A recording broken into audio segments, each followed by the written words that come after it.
Okay, so now on to one of the key themes in the whole play, which is that of personal responsibility. So just as normal, I've hit all the points on the mark scheme and I've colour coded it for you so you can see where we're picking up all the marks on our way to a really great grade in our English literature.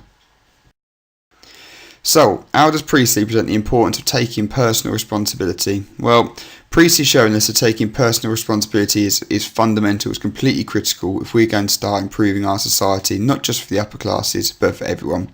He was a huge believer in socialist thinking, and it's the first step to socialist values is taking our personal responsibility so that we can start becoming the change we want to see in the world. However, the Berlins, for a whole host of reasons which we'll go on to in our essay, cannot take this personal responsibility, so these socialist values that Priestley craves cannot take root in our play. So the 4 points I'll be making, I'll be going a little bit out of order on this one because I think it's really important that we start with the inspector. The inspector outlines how we're all personally responsible for the suffering in the world, and he says that we have to share our guilt.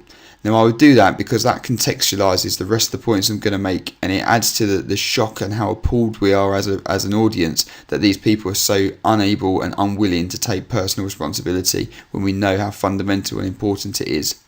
So I'd then start with the older generation and the upper classes, and they lack the desire to take responsibility for others. We've got Mrs. Berlin, who refers to the poor as deserving cases, and then we've got Mr. Berlin, who says it's his duty to keep labour costs down. But then I'd look at the younger generation, and they're a bit different because they feel bad and that they want to see change, they want to help Eva, but they lack the independence, they lack the awareness of society to be able to take this responsibility. And I've got a quote from Sheila and Eric to show this. But then I'd also return back to the inspector and how the inspector shows that if we don't start taking this personal responsibility, we're all going to suffer. And we've got this metaphor for war, fire, blood and anguish, which shows that. So first of all, the inspector saying we have to share our guilt. So he's explaining that they are all responsible for the death of Eva Smith. There's no one who's more personally responsible than everybody else. They are all mutually responsible for each other. Now he uses this killer pronoun here, we, so the inspector is including himself in this responsibility, which is for some of us quite shocking because he wasn't there, he wasn't a part of it, but he still blames himself as well because he's part of the society that's killed her. Now in doing so, he has modelled the personal responsibility that he's expecting the Berlins to take. He is the leader of this example that he wants them to follow. Now this mirrors Priestley's extreme socialist views that everyone is responsible for everyone's suffering simply by our connection to the society in which it is allowed to occur. Now this, I think, dovetails nicely into the structural point about the play that Eva is never seen on stage, which reflects the Berlins' approach to their responsibilities. They push her to the periphery of their lives the same way they don't want to confront their responsibilities. They want them, both her and their responsibilities, out of their way so they can enjoy their comfortable rose-tinted view on life. Now this is quite acute when the inspector is referring to their responsibilities as guilt. They don't want to confront guilt, they don't want to feel bad about themselves, they want to live a life of comfort and ease. And so when you start combining things like responsibility to guilt, it's something they're going to reject, and therefore these socialist values can't take root in our society. Then Mrs. Berlin, she starts talking about how some of the lower class are deserving cases. So she feels that because she's a bit older, because she's part of the upper classes, she feels that she then has the privilege of deciding who should be supported and therefore who she should be responsible for, which we just know is nonsense. Now she keeps repeating herself, justified, justified. Even when she hears about Eva's death, she still keeps going on about how she was justified in the decisions that she made. So she flatly refuses to accept any sort of responsibility and completely rejects the inspector's message. Now this is really ironic because her life has been shaped reputationally and financially by the lower classes. She has such a comfortable existence because of the hard work of the lower classes, and her reputation has been forged by someone who is personally responsible and socially responsible by being a prominent member of the Bromley Women's Charity. So therefore she is using those there but won't take responsibility for them. Now this shows how she's prioritising her image over responsibility. As I was saying, she uses her position on this charity to improve her own status and her own reputation rather than take personal responsibility for the people around her. Now where she's such a concerning character is the way she treats her children. We've got an example here where Sheila still refers to her as mummy even though she's old enough to get engaged. Now, this selfish approach that we've just talked about here from Mrs. Berlin is being passed on to her children. She's keeping them naive, she's keeping them sheltered, and therefore their immaturity blinds them to the reality of their choices and the reality of their responsibility. Therefore, this inability to take responsibility is being passed down, and again, these socialist values are not going to have a chance to take root. Then I'd look at the younger generation, and I would go particularly to this quote here: "You killed them both, damn you," which of course is from Eric when he's talking to his mother about the death of Eva Smith.